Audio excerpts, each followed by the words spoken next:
Hi, this is Erica Wiggins with Wiggins Group Real Estate, and welcome to Opening Stories. Well, I'm Al, and this is my brother Bob. In 1948, I was working at Arback's Bakery, and the manager of the tea room restaurant, he came in and he said they're closing the bakery down. It was the day after Thanksgiving in 1948.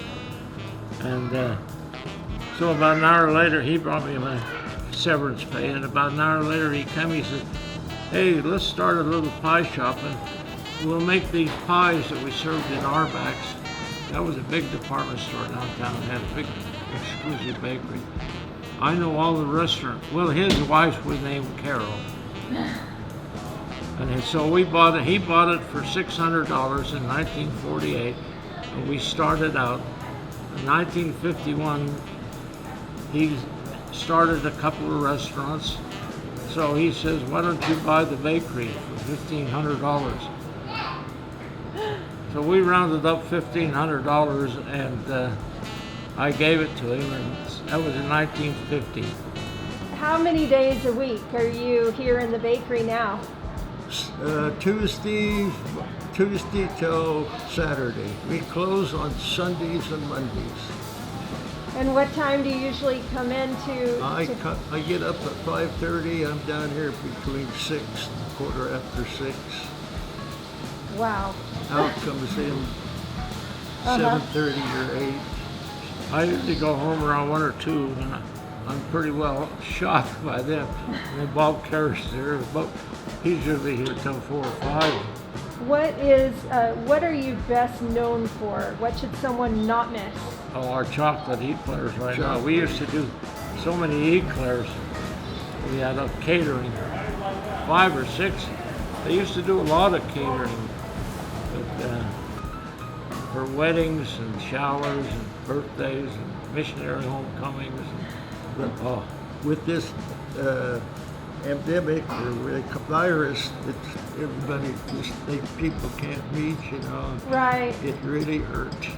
Oh, I'll bet. Oh, we lost all the jazz and the University of Utah Hospital and all these retirement parties from the state and the county, and we used to work. Oh my gosh, so. But now it's just what comes in the door.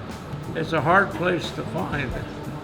1991 South Lincoln Street is 945 East and residential area. Right there on the sign, in the heart of Sugar House. Have you ever heard of Ann Landers? Yes. She was nationwide. Yep. We did everything for the community college. They had the gold room down there, copper room. And we used to take our eclairs there. Al Richardson, the chef, would take them there. So we took the order over on that Friday. Saturday morning, Al Richardson's called me. He said, Al, Ann Landers just called me.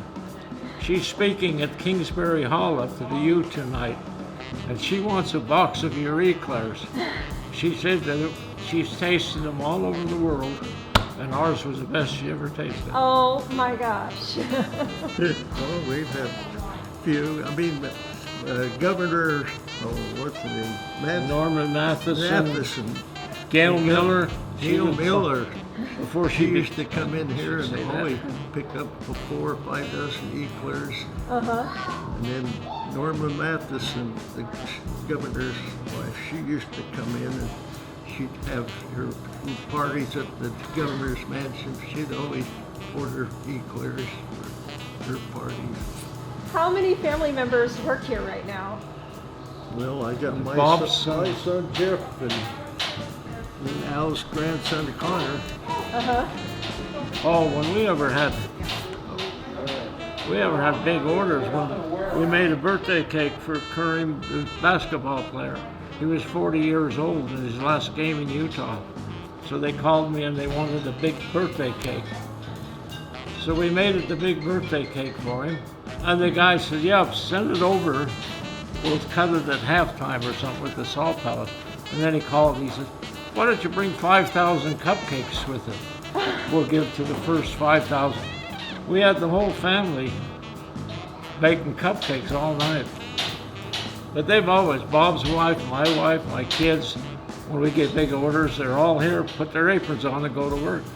We're Sugar House boys. We were born here. Yeah. We've been here all our lives. I'm Bob. It was my brother Al, and we're the owners of Carol's Pastry Shop.